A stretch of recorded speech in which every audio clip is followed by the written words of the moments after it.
What's good, y'all, and welcome to another vid. Every one of us got another soulstone in the mail, which makes it 3 no RNG involved soulstones since Christmas, Kingdom Come, and now in the mail.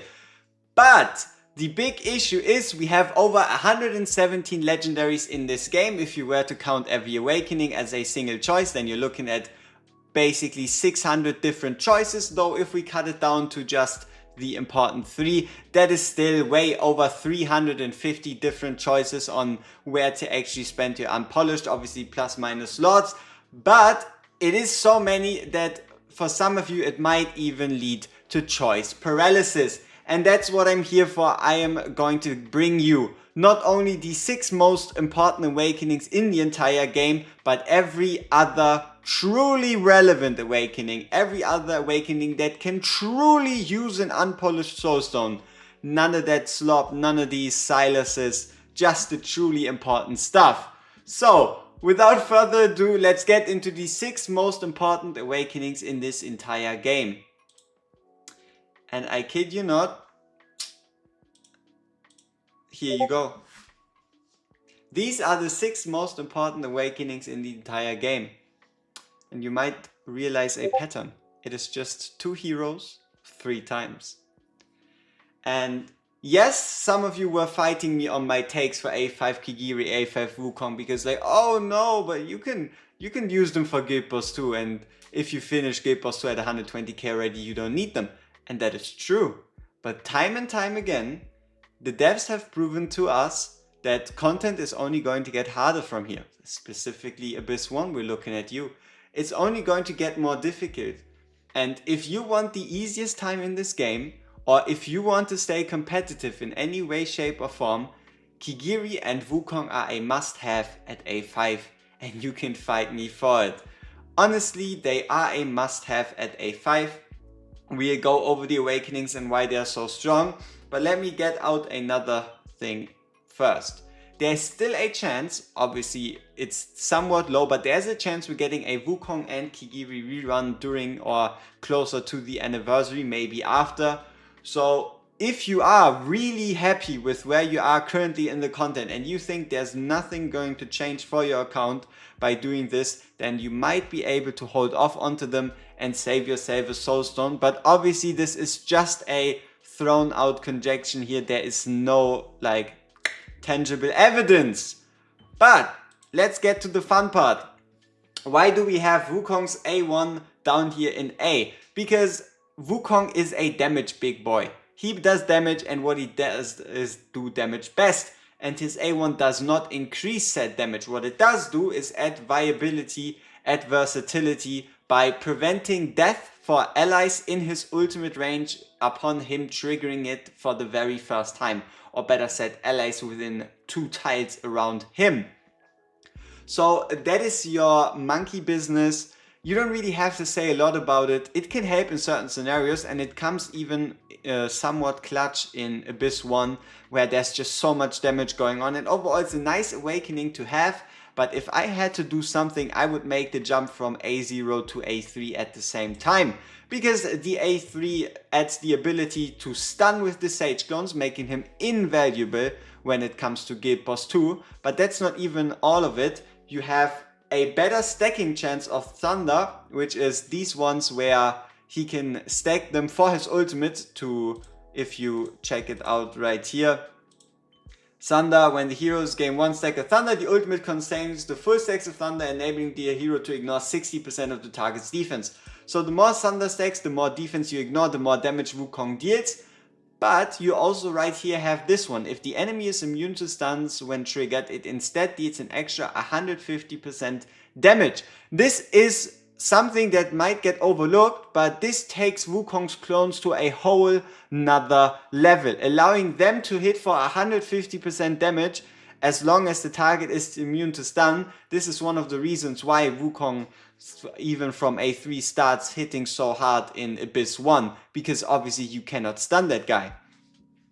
And then you got the A5 with doubling the amount of ult hits, so you're going from 18 to 36, as well as obviously the stuns. Then you also raise the cap of Undaunted Might, which is Wukong's personal buff, which stacks every 30 seconds and gives them 1% more damage dealt versus elites and bosses. And you can see it raises the stack cap by 25. So you're going from a stack cap of 5 to a stack cap of 30. Isn't that great? You're going from a 5% damage dealt increase to elites and bosses to 30% damage increase dealt to elites and bosses. Obviously it takes 30 seconds, so getting to 30 stacks, it takes a while, but still it is a permanently stacking multiplicative damage buff. And then, after using Splitting Hairs, which is the ultimate, Golden Cudgel Strike's trigger chance increases by 35%. This is once again the same thing you have on the A3 just for Wukong himself, where his basic attack has a 25% chance to deal 200% damage and inflicting stun, and if the enemy is immune, you're dealing an extra 200% damage, meaning this attack deals 400% damage every time it gets triggered against stun immune enemies. And it is a 35% chance increase, so all of a sudden you're going from 1 in 4 to 6 out of 10. So you're going over 50% chance of this properly triggering. It is ridiculous. It is ridiculous. And yeah, that is Wukong's Awakenings, and he's just a do-it-all, and he just does it all. That's Wukong for you. And now Kigiri. So Kigiri's A1, when launching a basic attack, additionally restores 3 rage and 3% HP. This might not seem like a lot, but it is actually very important for later awakening Kigiris to properly function in Abyss 1. And that is, if we check out this rage region, you see it has a 600 cost. So 3 rage, even though it's only 0.5% rage, it is still Kigiri restoring 0.5% rage every single time he attacks, allowing you to just get off rotations that are impossible without this A1. So even this A1 already opens up rotations and rage regions on Kigiri that is impossible at A0. Then on the A3, the most broken awakening in the entire game, bar none, is the reason why we have it on double S, even though everything else is only S tier. And that is right here. So the way this works is Kigiri has a passive where he can do a sweeping strike every 40 seconds and he can do a counter with his ultimate. And that counter, if you time it well, and so it lasts for 8 seconds. If you time it well and within the first 3 seconds of the ability Kigiri gets hit, you trigger an Ember Strike. An Ember Strike is pretty much just an empowered version of a sweeping strike, which is what triggers either when the ability runs out, when he uses his passive or his talent, or when he gets triggered after the first 3 seconds. So what sweeping strike does is you dash towards the target and perform a sword drawing / dealing 180% up to 6 enemies in the path, and then 480% damage one time to all of these enemies, as well as becoming immune to damage dealt. Then for Ember Strike, it is 240%, so 60% higher, but also you're going from 480% once to 480% twice. And this is not even all of it, because Kigiri has this beautiful thing right here, Swallow Counter. When Sweeping Strike or Ember Strike are triggered, there's a 25% chance, so a 1 in 4, that he does it again. He does it again. So you can double the damage of this every 4th Sweeping Strike. Is going to do 360% AoE as well as 960% damage, or a Ember Strike is going to be doing 480% AoE as well as a ridiculous 1920%. Yeah, that is bonkers. But that's not even the reason why this is so good. This is just Kigiri's basic kit. So if you read through it, you see that when Sweeping Strike is activated, and for the 10 seconds after, each hit that Kigiri does is going to inflict 35% more damage. And then if you trigger an Ember Strike, each hit is going to do 2 times 25% more damage. But this is where it really comes in. When either of these strikes trigger the Swallow Counter, so them dashing in and dashing back, this effect becomes permanent. This is the reason why this is the strongest awakening in the entire game. It is a stacking damage increase that lasts the whole duration of the fight. So at A3, every attack has a 25% chance of permanently for that fight increasing the damage either by 35 or 50%. And that's the reason why this is so ridiculous. And also why you should never underestimate the power of A5 Kigiri, as well as think about if you truly want to leave that A5 on the table, because the A5 guarantees the slash with the dashback every single time, which means the synergy between the A3 and the A5 is that normally you have a 25% chance to make these buffs permanent, but at A5 every single one of these attacks stays permanent. And this is the reason why these are must-haves. Do not worry about anything else if you don't have these guys at A5. They are just making your life easier all the way. It is a no-brainer. The only other argument might be that, for example, you're happy with your Abyss 1 score and you want to focus on GVG. So now that we know the 6 most important awakenings in the entire game, how about the cream of the crop of the other 115 legendaries, obviously plus minus lords? So you've got Wukong and Kigiri A5. What next? This is what we're here for. These are the most important awakenings in the game, non-lords outside of Wukong and Kigiri. And an important factor right here on how to rank these is also rarity / scarcity. You're going to notice that most of these heroes are either limited or ancient exclusive, because those are just harder to get, making a soulstone more valuable and also more of a safe investment, because if you were to, for example, A5 a Silas and then pull another Silas, that is a soulstone wasted. So let's go from top to bottom, and just so there's no confusion, we'll be starting it off with Mr. Uridan right here. So the reason why Uridan is an S tier A5 awakening is just very simple. Right, if we go through all these awakenings, A1, yes, doing the unyielding, oh, increased attack speed, when the effect ends it increased 50% HP, oh, when maxes out, ignores magic rest. This is actually pretty decent for a hero. And then for each enemy taking damage from a Blating Breast, increases attack for 15 seconds, which is half decent. Uridan isn't necessarily used as a unit, he's used as a BP stick. And when it comes to BP sticks, Uridan is the one who got the longest, you know? He got the biggest. And that's why his A5 is so important. If you're interested in GVG and BP affiliation, Uridan is a must-have and his awakenings are a must-chase. If you are not interested in GVG BP affiliation, you might as well look at this like he never existed in the first place, alright?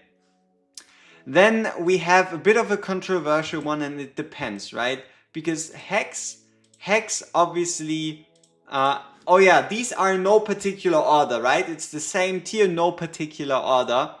So Hex's A3. Hex's A3 is what, as you can see, allows Hex's ultimate to last for a maximum of 30 seconds longer, pretty much out here doubling Hex's ult duration, going from, you can't quite see it, but going from a 65 to a from a 35 to a 65 second duration.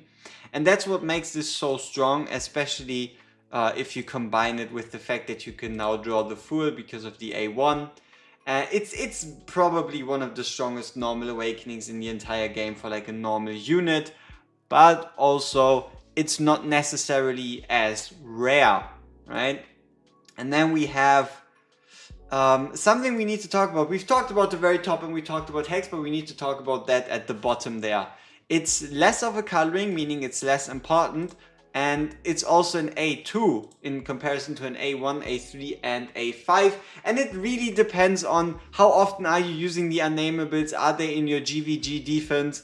Are they in your pieces of content? Because what unnameables do is they bring this team buff right here. Increases team members damage by 4%. But this 4% actually gets increased to a 6% if you have them on A2. And now if you imagine him and all of a sudden 9 other units, then he is giving a grand total of a 54% damage increase to all other units. And obviously you have to subtract then a 18% of that if you want to look at it from a just not A2 perspective. So overall, you're pretty much gaining like an 18% damage increase. It's a bit iffy to say, but it is important to mention that this unnameable bonus does exist, and it is something you could be investing your resources into. But now let's further move on through this S tier right here. So we get these very important ones out of the way, and we still find ourselves back at the unnameables. We have Ajax's A1, where he increases his crit damage during the ultimate, which is decent, but then you have this A3, and the reason why this A3 is so strong is because of Thunder Strike. So Thunder Strike is every time he has a basic attack, you have a 15% chance to cast lightning at up to 5 targets, dealing 200% damage. If you get him to A3, this chance goes from a 15 all the way up to a 25% chance, as well as you inflicting a slow and then potentially triggering his own effect and curse synergy and whatnot. So, oh yeah, like this. Okay, I guess we have to like kind of. You've seen the tier list, right? I think we can just put it right here. There we go. So that's it. It really takes Ajax's damage to the next level, but once again, mostly relevant for GVG defenses. In comes Mr. Immerit. So the A1 is when the ultimate is triggered, he deals 208% damage to a maximum of 10 enemies in range and inflicts freeze. This A1 is actually pretty strong on its own.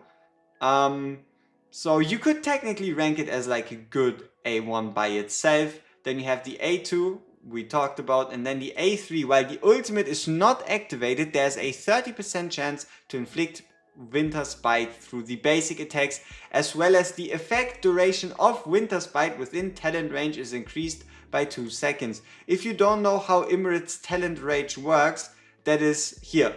When deployed, unleashes Boreal Winds, inflicting slow on all enemies within 2 tiles. So what he does is he makes Winter's Bite last 2 seconds longer for every enemy that is in 2 tile range around him.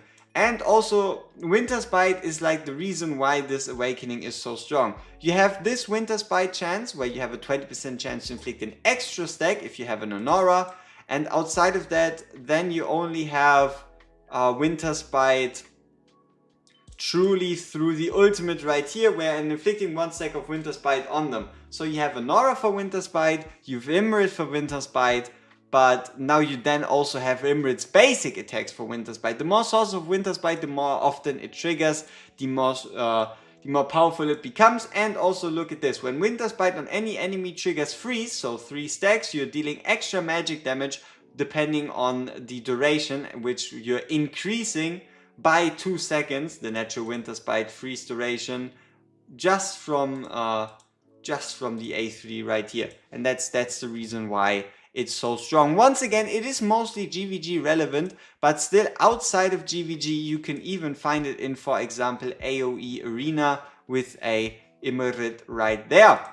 Then we have, on the note of Arena, Lady Alex. Now, Lady Alex does not only take 365,000 years for you to get her in the first place, getting her awakenings is also a very long ass grind. You're paying 50k coins to get her, and then 40k for every subsequent awakening, putting you at a grand total of 250,000 Apex Arena coins if you want to max her out like this. If you want to skip a bit of the grind, her A1, it's situational because you need that Radiant Erosion, which is also the reason why it's not on any of these lists.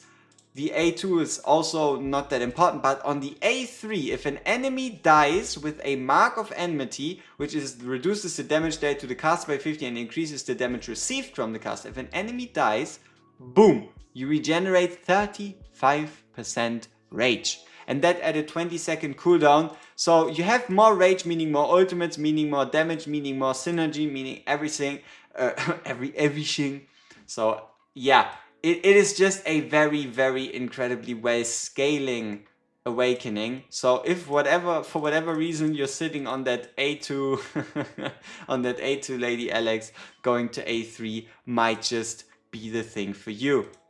Now another non-limited, non-ancient unit, and that is Beelzebub. So Beelzebub's A1 allows his ultimate to inflict vulnerability of 20%, bringing it more in line with like Volker and other vulnerabilities in this game, which isn't really all that strong.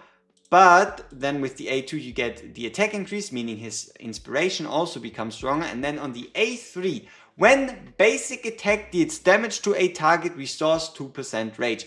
This is the difference between a great and an incredibly great Beelzebub.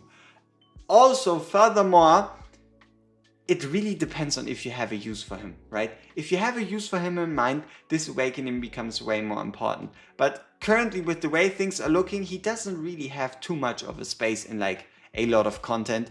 It is still unproven if you can make a curse team work in a arena. It is still most of the time a choice of you picking Diao, so be careful. Know this is indeed very, very strong and makes him only ever better, but keep in mind he might not see as much use as you would expect, but we did have to mention it anyway. Another unit that turns from whatever the hell she's before, basically the strongest unit in the entire game if you look at just raw impact, into a whole different beast, and that is Elwyn. So with the A1, after she uses her ultimate, she reduces her damage taken by 20%, which is decent. You get the extra attack, which is alright. But then on the A3, each basic attack launched has a 20% chance to dispel debuffs from allies. This is pretty much Elwyn's final form. All of us, I mean, technically you also have the A5, but all of a sudden you're looking at a unit that provides rage, that heals incredibly well, that has global healing with her Wood Elf, that dispels during ultimate and now can dispel even with the basic attacks. This is pretty much the easiest secret to how can you get a 120k run in Guild Boss 2 if you're struggling with poison timings, or how can you make your auto runs work better. And then another or one of those solutions is also right here on the tier list, as you see. So keep in mind, Elwyn's A3 is also very, very strong, though it is a healer and it is not something you have to truly be aiming for. It's something good to keep in the back of your mind. Now, Falchia is actually on this list twice. And that is because after her rework, she's a very, very respectable unit. She does a lot of damage. And if I had to like rank her damage wise, it kinda probably goes like Wukong Kigiri, Hex, Voltron, Falchia, if it's just like raw single target damage. And that's pretty impressive. She's making it into the top 5 of just like raw single target damage output. And one of those reasons is not the A1. The A1 is purely utility focused, giving her the 30% damage reduction upon triggering her ultimate, which is the reason why it's in the A1. This is something you could be using for Guild Boss 2, you could be using for Abyss 1. It's gonna stay relevant for future content, allowing bosses to deal less damage, meaning you have to make your units less tanky. The A3. For every 100 attack speed, boosts the hero's all damage increase by 8%.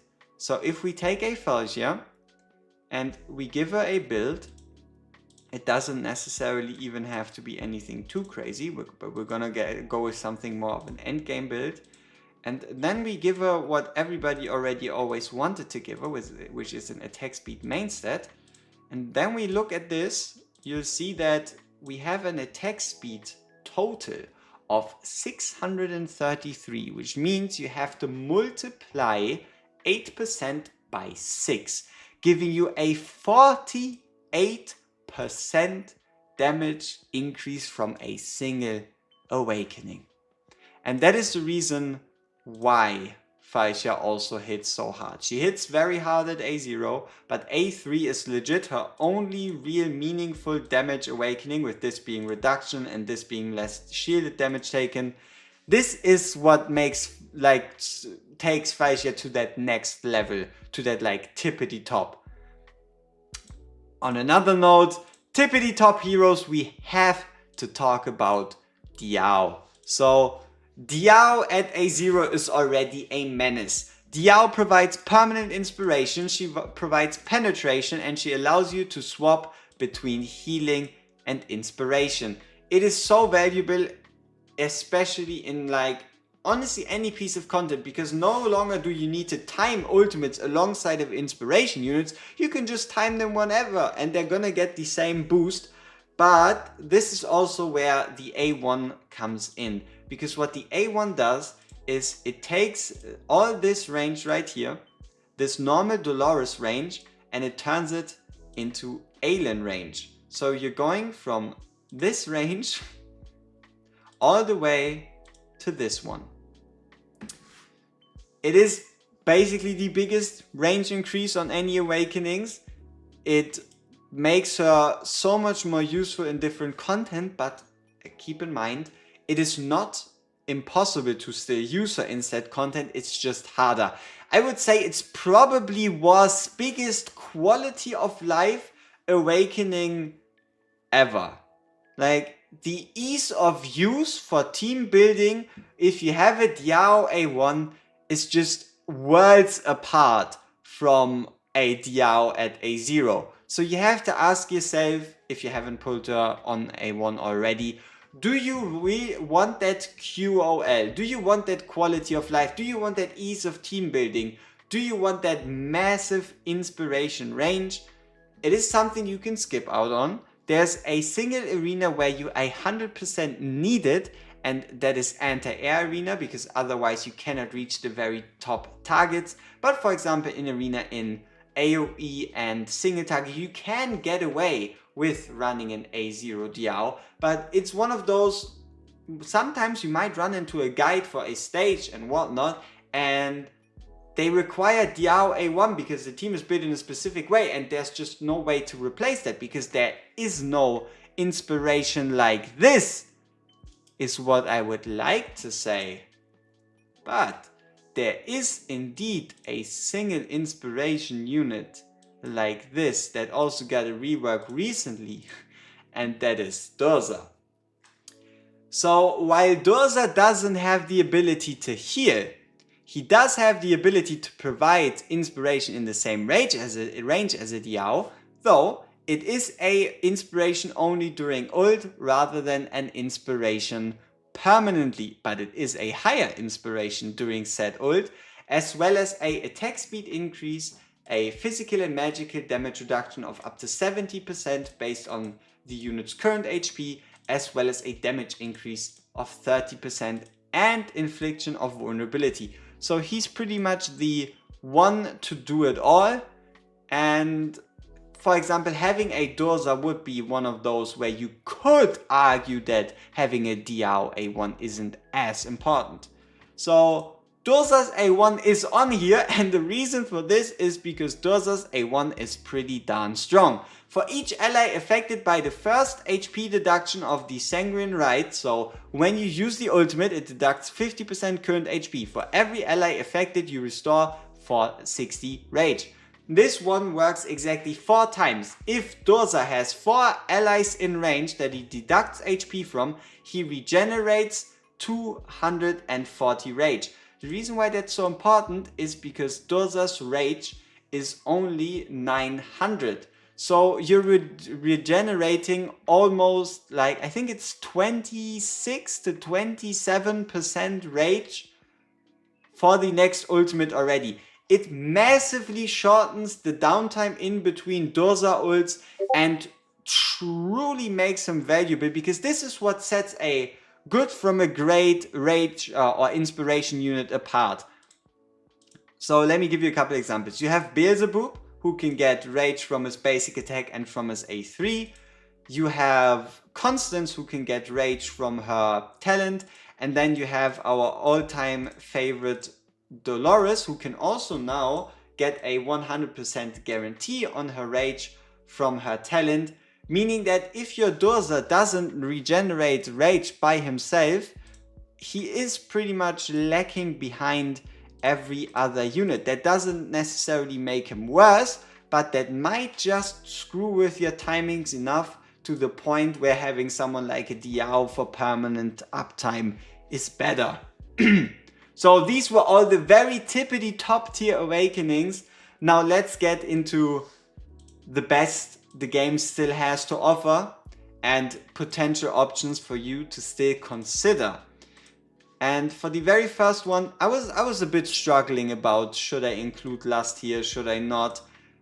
But at the end of the day, as much as people want to say that she's washed and that she fell off and whatnot, yes, sure, the A1 isn't necessarily as powerful because you don't really use it anymore, which is the reason why it's not here. The A3 giving her an additional 20% attack speed is massive, but it's not nearly as noticeable as the A5. During the ultimate, basic attacks land 6 lashes in a row instead. So the way Lust works is Lust has her whip, and with her basic attack she whips twice. Each of these attacks has a chance to target an ally. If you target an ally, she deals HP damage to them, but if that ally is of the Nightmare faction, they restore at a 50% chance 10% rage, as well as obviously her gaining a 30% damage increase if she does a damage instance to allies. So with basic attack she has 2 chances. With an ultimate she has 4 chances every single basic attack, but with the A5 you have 6 chances. So you're tripling the amount of attacks between basic and ultimate, or increasing the amount of attacks between non-A5 and A5 by 50%. That is the reason why this is by far Lust's strongest awakening. And you can tell me as much as you want, but A5 Lust is still meta relevant. Fight me. So yeah, we didn't quite talk about it, but it is worth mentioning anyway, and that is Durza's A3. So Durza's A3, what it does is during Sanguine Rite, other allies in range gain rage regen. So Sanguine Rite lasts for a grand total of 16 seconds, meaning that Durza's ultimate restores rage for allies at 16%. The reason why it's only an A tier and also something that is a bit of a is because rage regen only stacks or only works if it's the strongest on the field. So if you were to run him with a Hollow, when Hollow's ultimate is active and his ultimate is active, Hollow's is the only one being active. The same goes for if you have an Eloin on the field. If you have an Eloin on the field, she's already doing what he is doing right there, meaning that you're not going to get any like greater rage increase. And that's the important part. Is it worth it for you? Do you see yourself using Durza in so many scenarios outside of other rage boosters that it is truly important for him to also provide rage to allies? And that's why this is only like an A tier 1, because it is somewhat situational and you really have to think about it, but it is a very strong awakening nonetheless. Now we come to a couple interesting ones that nobody really talks about all that much. And for example, that is Thalin. At his A1 you have a 25% chance of not consuming Radiant Erosion when Ruthless Splendor triggers, which is whatever. You have the 15% crit damage increase. And then the A3, when Gungnir stays at the target location, it pulls enemies towards it 1 time every 2 seconds. So all of a sudden you have a crowd control on a unit that throws its spear, right here, right, you see, and then pulls the units in. So it's a massive amount of crowd control. It might just come in very clutch in GVG, though once again, Thalin isn't all that relevant for most content. So it's more of a, okay, so he's an ancient exclusive, he has a good A3, it is unique and you should keep it in mind, rather than a, oh, it's a must-have, go for it now type of awakening. We have Sargak. So Sargak Sargak on the A1, during the effect of Bloodshed Fury, which is when triggered, the ultimate reduces 10% of current HP per second, reduces defense and increases attack by 45%. Additionally, each basic attack lands twice. You are further increasing the attack increase to 55 and reducing the defense to negative 40%. It's a good awakening, but at the end of the day, it's only a 10% attack increase. It's not nearly as important as right here, the A3, a flat out 50% damage increase to elites and bosses. If for whatever reason you want to use Sargak to fight against elites and bosses, then this is the awakening for you. And also keep in mind, starting from, for example, in the single target wave, starting from wave 3, units are labeled as elites. So this doesn't only work against bosses. Oh no, no, no, no. It also works in arena, which is the reason why sometimes you go in against a Sargak and he absolutely shreds, and sometimes Sargak doesn't shred nearly as much. This is a very, very big part about it. So if you like Sargak, if you have Sargak, if you like his design, if you see yourself using him in the future, then this is one of those like full potential unlock awakenings. Now we're getting in a bit of like more suspicious territory, but nonetheless, and that is Lubu.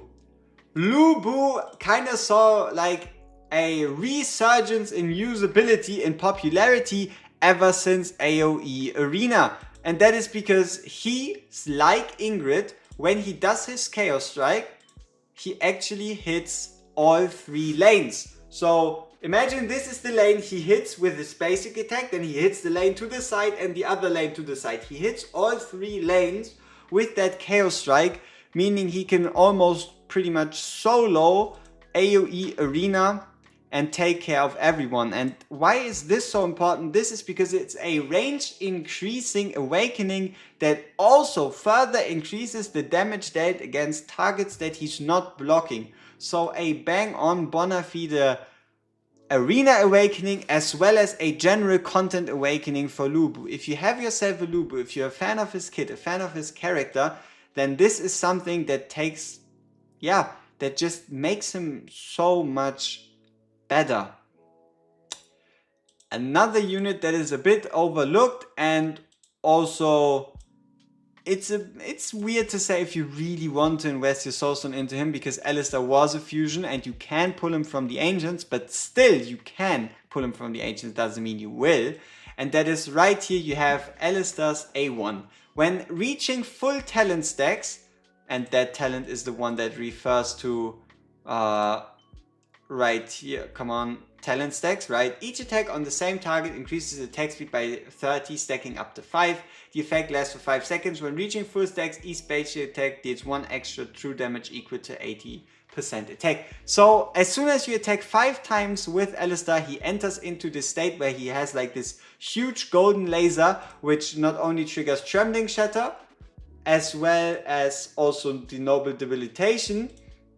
It also works with the A1 right here, because then his basic, he pretty much turns into your guaranteed 3 stacks of Radiant Erosion provider. There is a caveat though, and that is, if you were to run an Ingrid and a Alistair at the same time, the effect of Alistair's A1 does get diminished. The more sources of Radiant Erosion that you have in your team, the less important it is to have Alistair as your Radiant Erosion provider. But there's another upside to it. The more units you have that consume Radiant Erosion, the more important it is again to have multiple sources of Radiant Erosion. Like for example, Jira's A1. Dealing damage to enemies will consume a stack of Radiant Erosion and deal damage equal to 4% of the hero's max HP and inflict stun. We already talked about it. Lady Alex, Chasing Shadow deals 20% extra damage to targets inflicted with Radiant Erosion and removes a stack. So there is a lot of this in this whole kit right here, or in this whole faction, I should say, for the Arbiters, where you do have synergy between Radiant Erosion and non-Radiant Erosion. Okay, Init's not on the list, but he is there.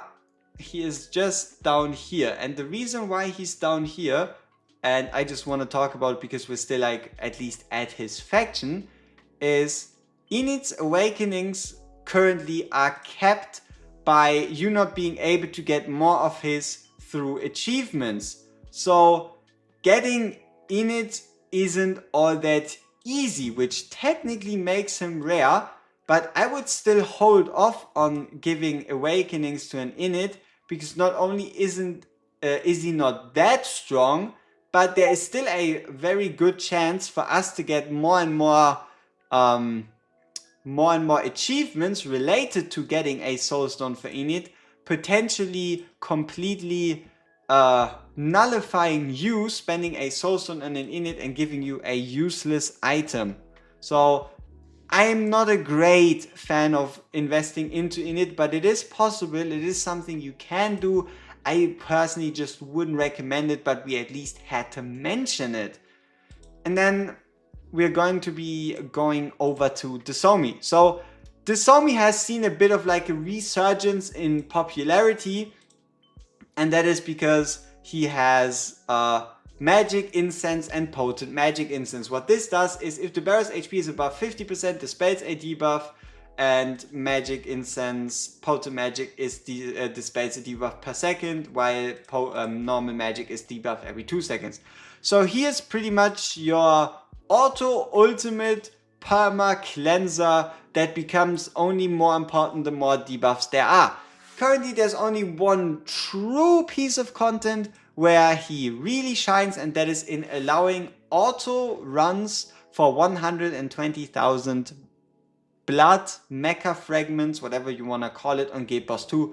And that is because the worst part about autos is you're going to go in, and if for example your units tend to kill a phase faster than on the run you set the auto for, that means your Eloin is going to trigger at the wrong time, for example leaving poison stacks on the field and then killing your team, with the Somi just cleansing these poison stacks automatically, meaning there is no like trigger chances, no trigger times. He's just who allows that to work, and depending on how many more debuffs we're gonna see in proper endgame content, he is only going to get more and more value. Then another normal unit that we just had to bring up, just so you all know about this awakening, and that is Twyla. So Twyla's deranged blade usually does 20% damage 12 times consecutively and inflicts bleed.